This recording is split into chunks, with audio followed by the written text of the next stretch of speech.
diretsong sagot ni President Digong. Doon ho sa mga taong kumukontra. Kung titingnan ho talaga, wala ho kayo magagawa kung talagang ililibing ho, papalibing ho sa libingan ng bayan. Unang-una, sundalo naman ho si Ferdinand Marcos, yung dating presidente, ama ho ni Bongbong Marcos. Kaya kung pag-uusapan ho para sa mga sundalo, para sa mga yung bayanis, nagsilbi, ito ho sila yung nagsilbi sa bansa. Sundalo ho kasi. Ang problema ho kasi, yung pagiging pangulo ho ni Ferdinand Marcos, tatay ni Bongbong, hindi ho kinukonsider na mga putok sa buho. Parang laging diktador.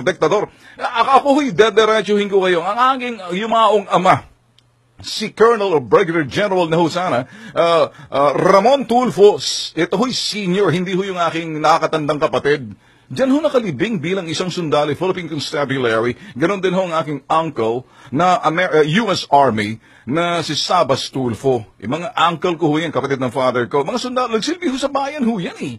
So ngayon, pagkakita nyo ba na sinasabing ilibing, yung salitang libingan ng bayani ka kasi nagsilbi ka sa taong, sa bansa eh, bilang sundalo.